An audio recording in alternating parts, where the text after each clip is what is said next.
Hi guys, welcome to Found Flicks. Thanks to the surprise, huge success of Split, making over $100 million domestically, M. Night Shyamalan must be no doubt partying right now like it's 1999. Because that's when The Sixth Sense came out and he first hit the big time. And a big part of the movie's success is due to the huge twist at the very end and the potential sequel that it alludes to. Since the movie's release, M. Night Shyamalan has been discussing his plans for the sequel, and I have everything we know right now so far about what that will be.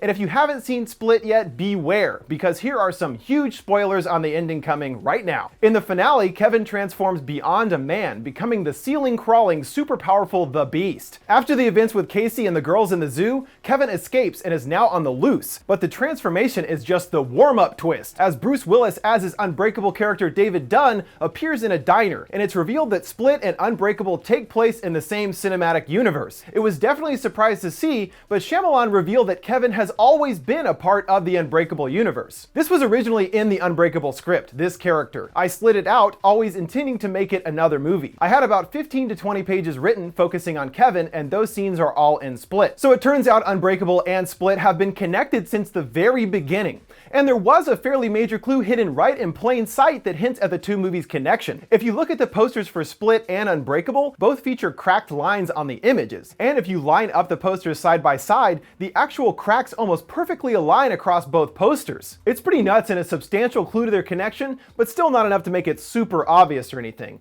So kudos to Shyamalan for being able to keep that big twist under wraps. Split still works completely on its own without that final moment, but it's clear he always intended to have Split be a semi-sequel to Unbreakable. I said, can we make a sequel that they don't realize is a sequel? Can we make an origin story without telling them it's an origin story until the last moment of the movie? So it plays as a thriller and becomes an origin story? So that was the idea from go. That big reveal is the ending of Split and has no payoff in that movie, but it sets us up for an exciting potential sequel where David Dunn would go toe-to-toe with Kevin. And it turns out that's exactly what Shyamalan has in mind. He's seen the series as a trilogy with Unbreakable as part 1 and Split as part 2.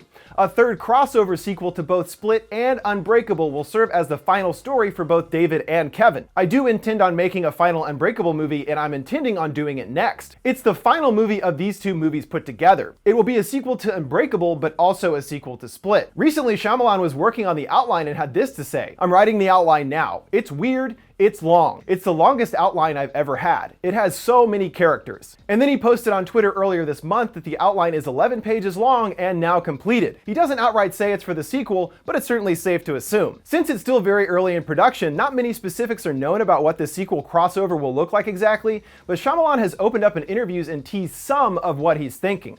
Here he lays out some specifics on where he believes Elijah is, as well as David's reaction to learning about Kevin. My thought bubble would be Elijah never got out of the institution. He was just a guy who believed this, but David doesn't quite 100% believe it that way. Like this idea of comic books that Elijah was saying the comic book world is based on reality, that it's real, but there's no other evidence for this. But then the news story at the end of Split comes up, and he's like, oh my god, he's right. So the end of Split proves to David that everything Elijah had been telling him is actually true. Comics are in fact based on reality, and now David realizes there are others out there with superhuman powers. Now that he knows about Kevin, I could certainly see him unwillingly joining forces with Elijah and using his extensive knowledge about comics to learn about how to take down the Beast. Though I actually think that Elijah might have more in common with Kevin. There are similar concepts they both believe seen in their respective films that could be a big part of the sequel. The people Kevin describes as clean are referred to by Mr. Glass as exceptional. Each are searching for superhumans and exploring the potential exceptional capabilities of the human body. And as such, they are very similar due to this connection. So maybe they're the ones that team up instead. It could go either way, and all these concepts being explored would be satisfying to me, but it sounds like Shyamalan isn't really interested in making a sequel that is too dependent on any standard sequel tropes, and wants the Split Unbreakable sequel to stand on its own. If Unbreakable was about a guy who is the only person who survives a train wreck, everyone dies and he doesn't have a scratch on him. How is that possible? That's a high concept, really cool story. And then this one is 3 girls get abducted by a person that has this disorder that he believes he's many people, and all the different personalities are saying there's another personality coming to get them. That in and of itself is a really cool thing. This third movie needs to have its own idea. The high concept of that final movie can't be it's the final Unbreakable. There has to be something about that that makes it its own movie. In a way, it could be watched by itself. It's actually quite smart of him to recognize the importance of giving the sequel a strong enough story to stand on its own and not making the sequel aspects the main focus of the entire film. There has to be more to it than that, and I'm glad he sees that too.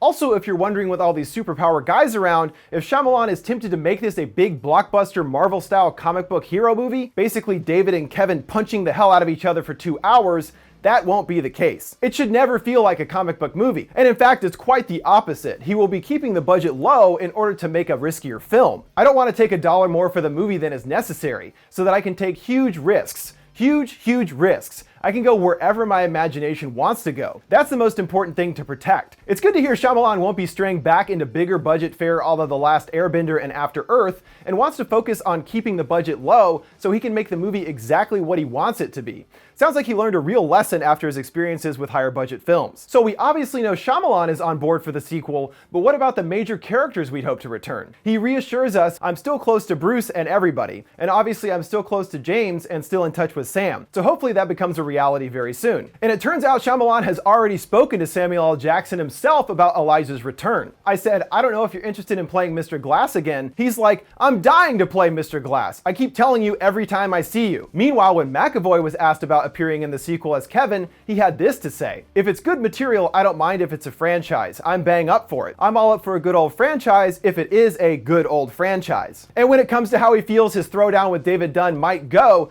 James seemed a little worried. When two baldies go to war, my money's on B-Dog. I hope he lets me call him that. B-Dog, perfect! So Sam Jackson and James McAvoy are on board. Them being interested is very good news, as without these two involved, they shouldn't even bother with the sequel.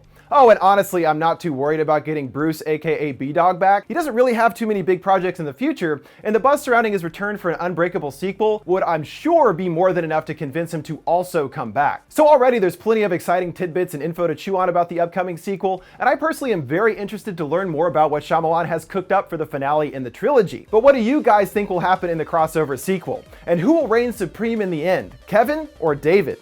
Let me know your thoughts down in the comments below. Thanks for watching Found Flicks. See you next time.